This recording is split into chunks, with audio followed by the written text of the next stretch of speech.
츠바사, 이 뉴스 좀 봐라. 버튜버 대기업에서 새로운 멤버를 모집한단다. 월급은 최소 30만엔 보장해 성과에 따른 보너스 지급까지. 진짜? 이건 꼭 해야 돼. 제 이름은 요시다 마나미.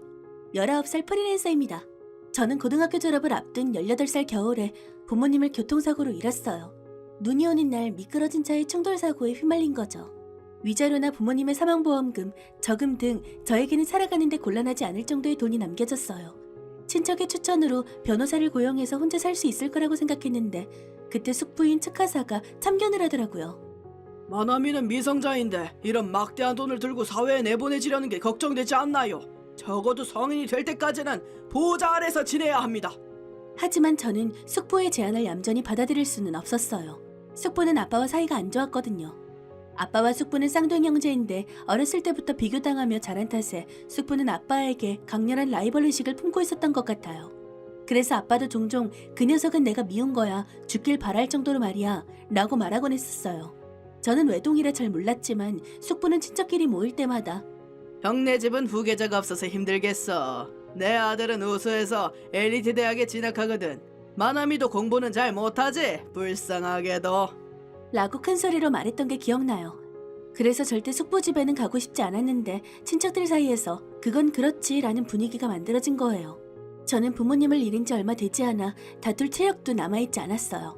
그래서 더 이상 저항하지 않고 부모님이 남겨주신 유산을 지키는 데 힘쓰기로 했죠. 최선을 다해 마나미 씨와 부모님의 유산을 지켜드릴 테니 안심해주세요. 감사합니다. 잘 부탁드립니다. 우선 계좌 통장과 도장 관리를 변호사에게 의뢰했어요. 관리비는 계좌에서 매달 송금하기로 했죠. 그리고 숙부의 집에서 생활하기에 앞서 변호사를 끼워 생활비를 결정했어요.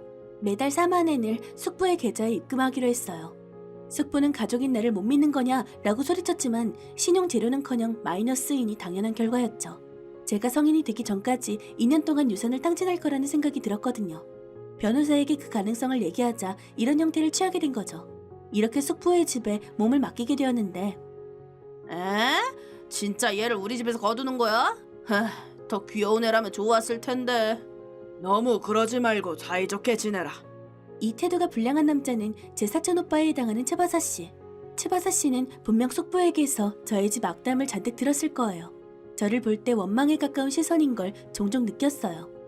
넌 메구미가 쓰던 방을 써라. 네, 감사합니다. 우와, 먼지투성이. 메구미 씨는 제 숙모예요. 숙모와 숙부는 5년 정도 전에 이혼했어요. 뭐 그런 남자와 결혼 생활을 이어나가고 싶지 않은 마음은 뼈저리게 이해돼요. 방은 책상과 의자와 침대만 있어서 간소했어요. 무슨 먼지 특별 서비스도 아니고 잔뜩 어지럽혀져 있어서 우선 청소부터 하려고 창문을 열었죠.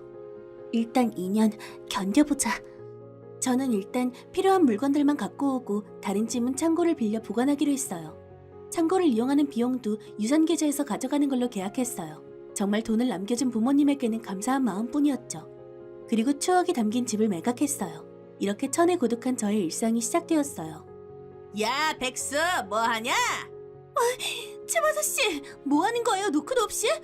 뭐? 얹혀 살면서 어딜 불평이야? 생활비 내고 있잖아요. 게다가 일도 하고 있고요. 뭐? 매일 컴퓨터 좀 두들기는 백수 오타쿠가 무슨 소리야? 세상에는 여러 일이 있거든요. 근데 무슨 볼일이에요? 못생긴 게 귀염성도 없어. 내일 회사 사람이랑 밥 먹으러 올 거다. 5인분 밥 해둬. 알겠어요. 대충 차리면 가만 안 둬. 이 집 남자들은 제 재택근무를 이해하지 못해요. 게다가 얹혀 사는 거니 집안일을 다 하라고 하기까지. 심지어 식비는 달에 2만엔밖에 주지 않아요. 그런데 이렇게 때때로 집에서 식사 모임을 열다 보니 턱없이 부족해서 제 돈을 보태야만 했어요. 분명 이게 숙부의 목적인 거겠죠. 유산을 자유롭게 쓰지 못하니 유산을 쥐어짜내기 위해 이런저런 수단을 쓰는 거예요. 예를 들면 사람 한 명 늘었다고 냉장고 자리가 부족해져서 불편하네. 곤란하다. 누구씨가 우리 집에 와서 그런가? 거둔다고 말한 건 숙부이지 제가 원해서 온 게 아닌데요. 말 대답하지 마. 네가 나한테 유산을 넘기지 않으니 그렇지. 지금 무슨 말 하시는지 아시는 거죠? 입 다물어. 아무튼 냉장고가 작아서 불편하다고 네 유산으로 바꿔. 그 외에도 자기 아빠, 우리 차 셋이서 쓰기엔 작지 않아? 누구씨가 온 탓에 말이야. 그러게. 곤란하다. 이런 식으로 온갖 이유를 대며 비싼 걸 사도록 강요하는 거예요. 저는 그걸 변호사에게 상담했어요. 그럴 때마다 변호사가 거둔다고 말한 게 그쪽인 이상 부당한 구입을 요구하는 건 그만두십시오 라고 서면으로 경고해주고 있어요. 아직 성인은 아니지만 보증인 없이도 빌릴 수 있는 집은 있으니 바로 집을 나갈 준비를 하시죠. 그래도 친척들이 뭐라고 할지. 이건 변호사가 아니라 개인적인 입장에서 드리는 말씀입니다만 당신은 당신의 인생을 소중히 여겨야 합니다. 당신의 친척은 당신에게 지금까지 뭘 해줬죠? 소중히 대해주었나요? 부모님을 잃은 당신을 거두겠다고 했나요? 잘 떠올려 보세요. 제 부모님은 친척 모임을 소중히 하는 분들이었어요. 추석이나 설날에는 반드시 친척끼리 모여서 술을 마시는 풍습이 있었죠. 그래서 저도 머릿속 어디선가 친척을 소중히 여겨야 한다라고 생각하고 있었던 걸지도 몰라요. 하지만 선아카 씨의 말대로 제가 친척을 소중히 여겨야 할 이유는 없었어요. 그래도 제가 그 집에 있었던 건 어쩌면 숙부의 모습이 문득 아빠와 겹쳐 보였기 때문일지도 몰라요. 입을 닫고 있으면 정말 아빠를 쏙 닮았으니 멀리서 숙부를 보는 걸로 외로움을 달래려고 한 걸지도. 나도 아직 애구나. 하지만 정신을 차리고 현실을 보자. 내가 소중히 여겨야 했던 부모님은 이제 없어.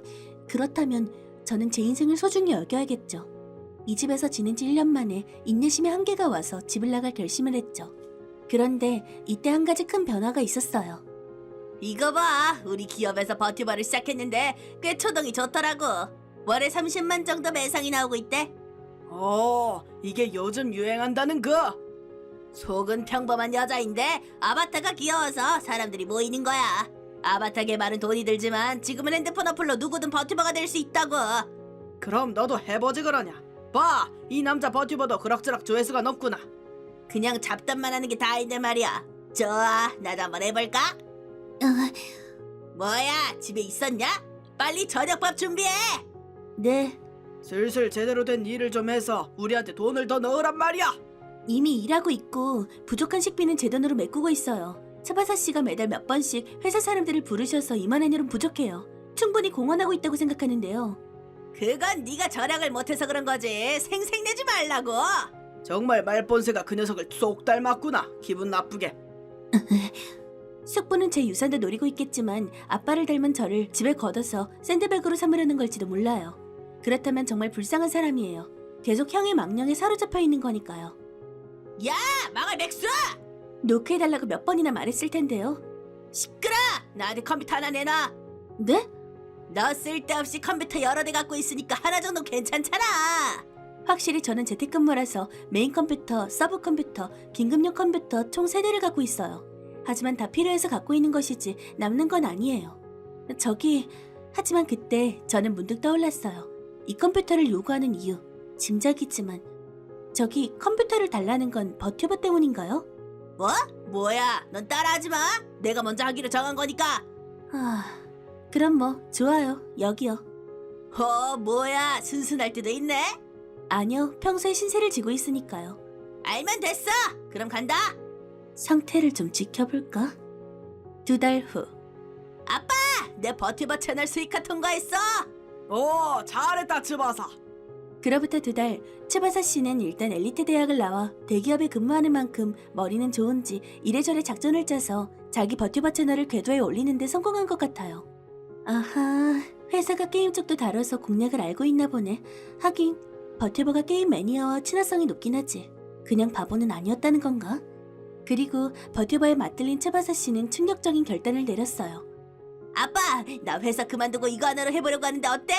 확실히 너한테는 재능이 있긴 하지만 아직 시기상조 아니냐? 이 타이밍이 좋겠다. 3일 후. 츠바사, 이 뉴스 좀 봐라. 버튜버 대기업에서 새로운 멤버를 모집한단다.